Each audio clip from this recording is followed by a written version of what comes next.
Akkam jirtu kabajamtoota daawwattootaa fi hordoftoota Oromiyaa Freedom Media dambalii gungumoo mataarraa oduu isin dhageessifnaa jalqaba irratti hangafoota oduu. Godina Arsii aanaa Sirkaa haleellaa waraanni mootummaa waraana bilisummaa Oromoo obbo waliin hidhataa qabdu jechuudhaan hawaasa nagaa irratti raawwatu itti fufee qe'ee fi qabeenya hawaasaa barbadaa jiraachuu jiraattonni OFM itti himan. Godina Salaalee aanaa Dharraa keessatti sababa rakkoo nageenyaan daandiin Dharraa irraa gara Fiichee geessu erga cufamee bubbulee jiraachuun jiraattonni himanii jiru. Godina addaa saba Oromoo Wallootti humnoonni fiinxaleeyyii faannoo namoota nagaa ukkaamsuun fudhatanii maallaqa guddaa gaafatu jedhamee jira. Mirgoonni namummaa meeshaa siyaasaa biyyoonni Afrikaa hedduun ittiin diigamaa jiranidha jedha muummichi ministeeraa Abiyyi Ahmad.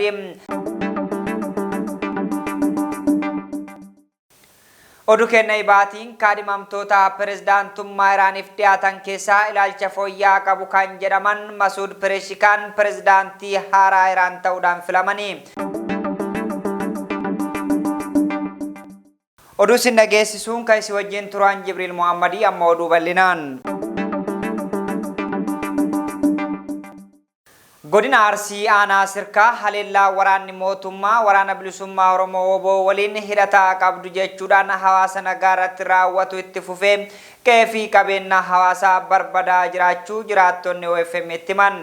Aanaa Sirkaa ganda Heellaa Waajjittii waxabajjii 10 bara 2024 irraa eegalee abbootii warraa 12 ta'an irratti mana gubuu maqaa jiraattotaa fi mana duraa gubame ragaa suuraa fi viidiyootti wal qabatee OFM dhaqqabe ni mul'isa. Guutuu gabaasa kanaa akka itti aanutti isiniif dhiyeessa. Godina Arsii aanaa Sirkaa haleellaa waraanni mootummaa obbo waliin hidhata qabdu jechuudhaan hawaasa nagaa irratti raawwatu itti fufee qe'ee fi qabeenya hawaasaa barbadaa jiraachuun jiraattonni OFM itti himanii jiru. Aanaa Sirkaa ganda Heellaa Waajjittii waxabajjii 10 bara 2024 irraa eegalee abbootii warraa 12 ta'an irratti mana gubuu maqaa jiraattotaa manni duraa gubame ragaa suur sagalee fi viidiyoodhaan deeggaramuun OFM dhaqqabee jira. Qabeenya mana keessaa tokkollee osoo hin hafin mana waliin gubanii jechuudhaan maddeen odeeffannoo kana nuungaanii jiru. Waraanni mootummaa yakka qe'ee fi qabeenya uummataa barbadeessuu cinaatti midhaan hawaasaallee gubamuu fi akkasuma waraana mootummaatiin saamamuun dhagaamee jira. Aanaa Sirkaa gandoota garaagaraatti waraana bilisummaa Oromoo obbo waliin hidhata qabduun sababa jedhuun yakki uummata nagaa irratti raawwatamu hammaachuu isaa OFM yeroo garaagaraatti gabaasaa ture jira.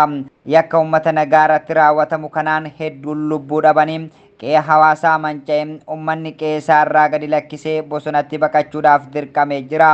Haleellaan kun ammas nurraa hin dhaabbanne kan jedhan jiraattonni mootummaan waraana isaa ganda keessa naannessee uummata dararuu akka dhaabsisuu fi rakkoon uummata cinaatti aanicha mudate akka dhaabbatuufis uummanni Oromoo sagalee akka nuuf taatan jechuun dhaamsa isaanii dabarfatanii jiru.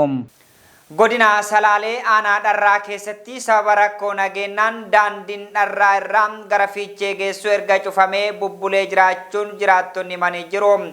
Daandiin kun humnoota fiinxaleeyyii faannoon cufamuu namoonni achirraa deemuudhaaf yaalaa turan ajjeefamaa turuun isaas dhagahame. Guutuu gabaasa kanaa Xuubaa Bunee akka itti aanutti isiniif dhiyeessiti.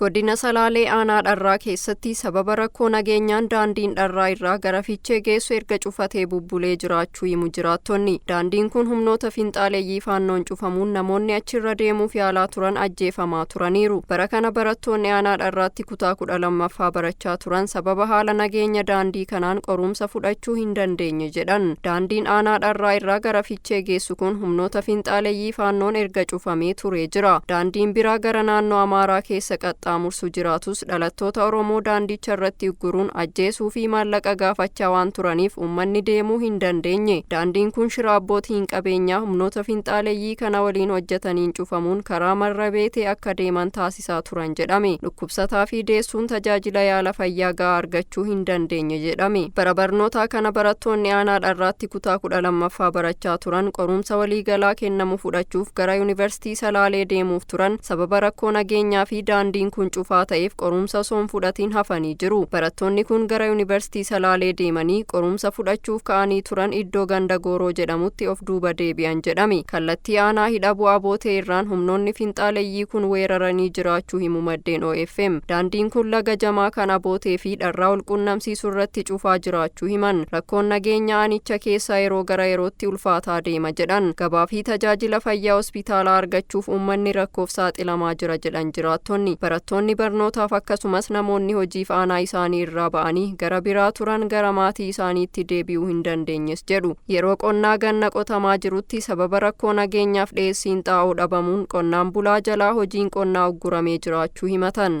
Godina addaa saba Oromoo Wallootti humnoonni finxaleeyyii faannoo namoota nagaa ukkaamsuun fudhatanii maallaqa guddaa gaafatu jedhamee jira. Dheennumaa kana dargaggoo Aadam Mahammad jedhamu magaalaa Kamisee konkolaachisaa baajaajii kan ta'e baajaajii isaa kontiraata qabatanii erga deemanii ukkaamsanii dhabamsiisanii turani. Guutuu gabaasa kanaa kittaanutti isiniif dhiyeessa. Godina addaa saba Oromoo Wallootti humnoonni finxaleeyyii faannoo namoota nagaa ukkaamsuun fudhatanii maallaqa guddaa gaafatu jedhamee jira. Dheenuma kana dargaggoo Aadam Muhammad jedhamu magaalaa Kamisee konkolaachisaa baajaajii kan ta'e baajaajii isaa kontiraatanii qabatanii erga deemanii booda ukkaamsanii dhabamsiisanii turani. Dargaggoo kana erga ukkaamsanii maatii isaa maallaqa gara miliyoona tokko dargaggoo kana erga ukkaamsanii booda maatii isaa maallaqa gara miliyoona 2 gaafachuu maddeen OFM itti himan. Maatiin maallaqa kana hunda kaffaluu waan hin dandeenye fi birrii 750 lakkoofsa herrega baankii kan daldala Itoophiyaa irratti maqaa Ibrahim Said Yaayyaa jedhamu garee dargaggoo kana ukkaamsee erganiif irratti illee erga galchanii fi booda isiniif lakkifnaa ittiin jechuu himanii jiru. Haa ta'u malee yeroo booda dargaggoon kun ajjeefamee reeffisaa argame jedhani. Hordoffii poolisii fi qaamolee nageenyaa taasisaniin gareen dargaggoo kana keessaa ukkaamsanii fudhachuudhaan ajjeesan keessaa tokko to'atamuu isaa maddeen himanii jiru. Mirgoonni namummaa meeshaa siyaasaa biyyoonni Afrikaa hedduun ittiin diigamaa jiranidha jedha muummichi ministeeraa Abiyyi Ahmad. Dubbiin muummicha ministeeraa Abiyyi Ahmad kun aggaammii dhaabbilee mirgoota namummaa biyyattii ukkaamsuti jechuudhaan qaamolee garaagaraatiin qeeqamaa jira. Guutuu gabaasa kanaa kittaanutti isiniif dhiyeessa. Ministeerri muummee Dr. Abiyyi Ahmad mirgoonni namummaa meeshaa siyaasaa biyyoonni Afrikaa hedduun ittiin diigamaa jiran jedha. Dubbiin ministeera muummee Dr. Abiyyi Ahmad kun aggaammii dhaabbilee mirgoota namummaa biyyattii ukkaamsuti jechuudhaan qaamolee garaagaraan qeeqamaa jira. Gama biroon afyaa'ii mana maree bakka bu'oota uummataa obbo Taggaayee Caafoo komishinara mirgoota namummaa Itoophiyaa ta'uudhaan tajaajilaa kan turan Dr. Daani'el Baqqalaa gaggeessanii jiru. Ministeerri muummee Itoophiyaa Abiyyi Ahmad yaa'ii idilee paarlaamaa biyyattii kaleessa taa'e irratti argamuudhaan dhimmoota garaagaraa irratti haasaa godhanii jiru. Dubbiin ministeera muummee kaleessaa kana irratti dhimmoota ijoo kaan keessaa waa'ee mirgoota namummaa fi dhaabbilee mirgoota namummaa falmanii isa tokko ture.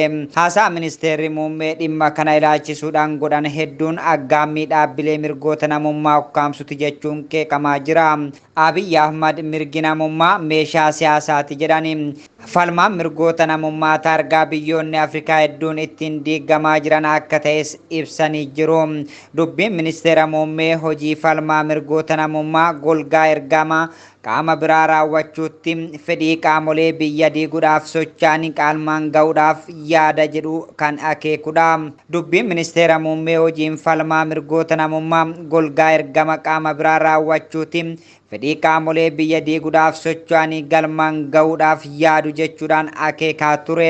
Dhaabbileen nuti mindaa hin kaffalleef kan qaamni biraa qacaree Itoophiyaa keessaa akka socho'aniif hayyama hin qabne kan jedhan ministeerri muummee Abiyyi Ahmad manni maree bakka bu'oota uummataa labsii jaarmiyaalee fi hojimaata dhaabbilee mirgoota namummaa biyyattii irratti deebiidhaan sakatta'uu akka barbaachisu hubachiisee jira.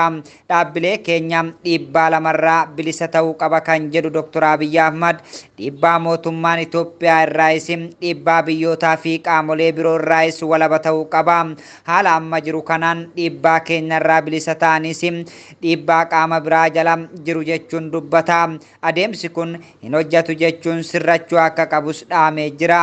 Yaanni waraanni ministeera muummee kun dhaabbileen biyyattii hojii falmaa mirgoota namummaa irratti bobba'aa jiran qaamolee biroodhaan butamanii ergama qaama biraa raawwachuu irrattis bobba'aniiru. Hokkora jedhu akeekee jiraas jedha. Kun ammoo aggaammii dhaabbileen biyyattii hojii falmaa mirgoota namummaa irratti bobba'an ukkaamsuti. Mootummaan Abiyyi Ahmad dhaabbilee mirgoota namummaa biyyattii keessaa walabaan akka hin sochoone caalatti danquudhaaf karoora qabaachuu akeeka jechuun qaamoleen garaagaraa qeeqanii jiru. Adeemsi kun sarbama mirgoota namummaa rakkoo ijoo hawaasa biyyattii ta'e ittuu kan hammeessuu fi abbaan hirrummaa bulchiinsa isaanii kan mul'isu akka ta'es ibsamaa jira. Abiyyi Ahmad dhaabbilee mirga namummaa biyyattii qaamolee biroodhaan butamanii ergama qaama biraa raawwachuu irrattis bobba'an jedhaniin maqaa eeruudhaan battalatti dubbiin siyaasaa Komishinii Mirgoota Namummaa Itoophiyaa irratti kan fuulleffate ta'uu akka hin oolle akeeka gabaasni ejeensi Faransi Piraasiin. Dubbiin ministeera muummee kun yeroo komishiniin gabaasa waggaa qabanii mirgoota namummaa irratti ibsa gaazexeessitootaaf kennuudhaaf karoora baafatee jirutti dursee kan dubbate ta'uu eeranii. Komishiniin yakkoota humnoota namummaa mootummaa kutaalee biyyattii wal waraansiin keessatti gaggeeffamu keessumaayyuu naannolee Tigraay fi Amaaratti raawwatamu saaxiluu fi qeeqaa turuu yaadachiisee jira. Kun osoo kanaan jiruyyuu afyaa'in mana maree bakka bu'oota uummataa obbo Saggaayee Caafoo komishinii olaanaa komishiinara mirgoota namummaa Itoophiyaa ta'uudhaan waggaa 5 darbaniif tajaajilaa kan turan Dr. Daani'el Baqqalaa gaggeessuun dhagahamee jira. Obbo Saggaayee Caafoo Dr. Daani'el kan gaggeeffamaniif bara hojii isaanii waan xumuraniif jedhanii jiru. Dr. Daani'el Baqqalaa komishinii isaanii hooggansa haalota rakkisoo keessatti dhiibbaa dandamate walabummaan akka hojjetuudhaaf tattaaffii jabaa gochaa turuun nama dinqisiifataman. Oduu kenna ibaatiin kaadhimamtoota pirezidaantummaa Iraaniif dhiyaatan keessaa ilaalcha fooyya'aa qabu kan jedhaman Masuud Pereshikaan pirezidaantii haaraa Iraan ta'uudhaan filamanii. Masuud morkataa isaanii cimaa fi ilaalcha bahareessuu qaba kan jedhameen beekamu Sa'iid Jaliiliin mo'achuudhaan pirezidaantii ta'anii jiru. Guutuu gabaasa kanaa Xubaabunee Akkitaanutti isiniif dhiyeessiti. kaadhimamtoota pirezidaantummaa Iraaniif dhiyaatan keessaa ilaalcha fooyya'aa qabu kan jedhaman Masuud Pezeshkiyan pirezidaantii haaraa Iraan ta'uun filataman. Masuud morkattoota isaanii cimaa fi ilaalcha harbeessuu qabaachuun beekamu Sa'iid Jaliil mo'achuun kan pirezidaantii ta'an. Masuud sagalee dhibbantaa 53.3 argatan, morkataan isaanii Sa'iid Jaliil itti aanuun harka 44.3 argataniiru. Filannoo pirezidaantummaa Iraanitti gaggeeffame kanaan lammiileen biyyattii miliyoona 30 ta'an sagalee kan kennan yoo ta'u, seenaa biyyattii keessatti isa gadi aanaadhas jedhame. Filannoon kun akka gaggeeffamuuf sababa kan ta'e pirezidaantiin biyyattii Ibraahim Ra'iis baalaan helikoophteraan ji'a caamsaa keessa du'uu isaanii hordofeeti. Ibraahim Ra'iisii du'anii ji'a tokko booda filannoo gaggeeffameen Masuud Pezeshkiyan pirezidaantii haaraa ta'uun filamaniiru. Ministeerri dhimma keessoo Iraan bu'aa filannoo osoo hin beeksisiin duraayyuu deeggartoonni Masuud magaalaa Teeraanii fi magaalota kaanitti karaatti ba'anii gammachuu isaanii ibsataa turan. Pirezidaantiin Iraan haaraa filame Masuud nama ganna 71 yoo ta'an ispeeshaalistii onneeti. Miseensa paarlaamaa Iraan yoo ta'an Iraan keessatti hojii poolisii naamusaa akkasumas Iraan addunyaarraa qollifatamuu ishee qeequun beekamu. Akkasumas dhimma waliigaltee niwukilaraa bara 2015 Iraan biyyoota lixaa waliin waliigaltee deebi'ee kufe sana irra deebiin kaasuun biyyoota lixaa waliin hariiroo Iraan qabdu fooyyessuu nama fedhanidha. Morkataa isaanii kan ture Sa'iid Jaliil garuu ijjannoo leellistummaa nama qabuu fi hariiroo biyyoota lixaa irratti ejjannoo hin jijjiiramne nama qabudha jedhama. Faallaa biyyoota lixaa dhaabbachuun alatti waliigalteen niwukilaraa Iraan dhimma keessa deebi'amuu hin qabnedha jechuunis nama amanuudha. Lammiileen Iraan miliyoona hedduu filannoo kanarratti osoo hin hirmaatiin hafaniiru. Kaadhimamtoonni yaada adda addaa uummataaf dhiyeessan dhabamuu, hedduun isaanii harbeessitoota ta'uu fi dureen amantii Ayaatolaa Kaameeniin waan hundarratti murteessaa ta'uun isaanii lammiileen biyyattii hedduun uffanii sagalee kennuurraa of qusataniiru. Kanneen marsaa jalqabaan sagalee isaanii hin laanne marsaa lammataa irratti sagalee isaanii Dr. Masuudiif kennaniiru. Sababni ammoo Sa'iid Jaliil ilaalcha amantii harbeessuu cimaa waan qabaniif akka hin mo'annee fi Sa'iid Jaliil yoo mo'ate Iraan kana caalaa biyyoota biroo waliin wal dhabdee keessa seenuun qoqqobbii dabalataaf saaxilamti kan jedhan danuudha. Kaadhimamaan pirezidaantii Iraan ta'uudhaaf koree eegumsaa namoota 12 qabuun ilaalamanii darbuun dirqama. Jalqaba irratti dubartoota dabalatee kaadhimamtoonni hedduu dorgomuuf iyyannoo galfatanii kaadhimamtoonni 74 kufan. Koreen eegumsa kaadhimamtoota mootummaaf amanamoo hin taane beekaa keessa hambisa jedhamuun gareewwan mirga namaaf falmaniin qeeqamaa ture. Egaa kabajamtoota daawwattootaa fi hordoftoota Oromiyaa Freedom Media dambalii gungumaa uummatarraa oduu narraaf qopheeffanne kanneen hangammaa turanii oduu sin dhageessisuun keessi wajjin ture an Jibriil Muhammadii ogummaa kaameraaf teeknikaatiin Umar Jamaaltu nafaana ture qophiilee OFM kanneen hafa waliin turtii gaarii.